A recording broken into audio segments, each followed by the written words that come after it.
Today, May the 19th, Switzerland voted yes for the Swiss tax reform. So this is great news.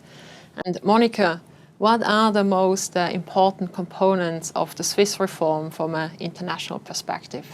Yeah, Martina, we think that there are really four main points that are great and make us compliant internationally. The first one is the regimes go away. So as of January 2020, we will have no regimes anymore, which will remove us from the grey list and definitely not make us end up on the blacklist. We will have full ordinary tax rates of between 12 and 14% in general. So this is great, internationally very competitive, right?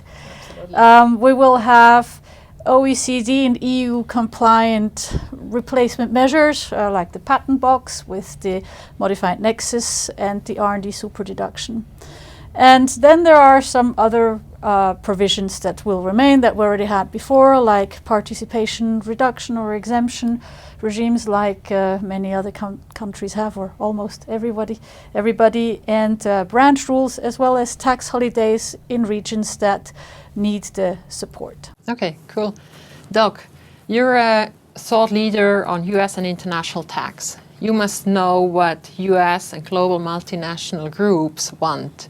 So what is your reaction to the yes vote on the Swiss reform? I think if there's one thing that companies want, it's stability. And I think this is really goes down that path of stabilizing and understanding what that rate will be on a go-forward basis. And Switzerland has always been a very popular location for both US multinationals and foreign multinationals to be able to centralize their operations in Europe. And I think that the yes vote helps stabilizes the regime. I think that companies will need to assess what the impact will be both on their cash taxes and their effective rate, and certainly manage that to their CFOs and others within the organization. But overall, I think it is very welcome news in the international tax community. Good to hear.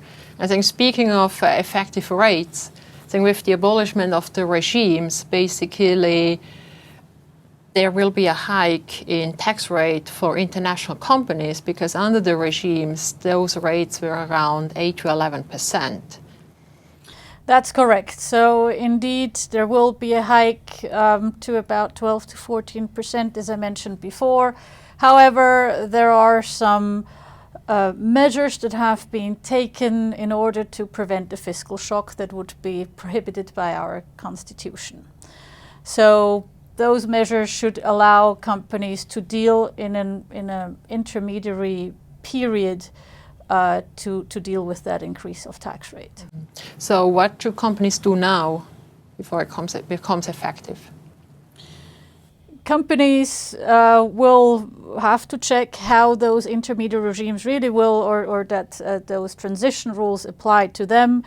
In how far also they can take advantage of the R&D super deduction, the patent box. I think there is some additional analysis that should go into that. What nexus do you have? How will this look like afterwards in terms of costs as well, and the new rate that will come out of this. Okay, thank you both for these interesting insights. Thank you. Thank you.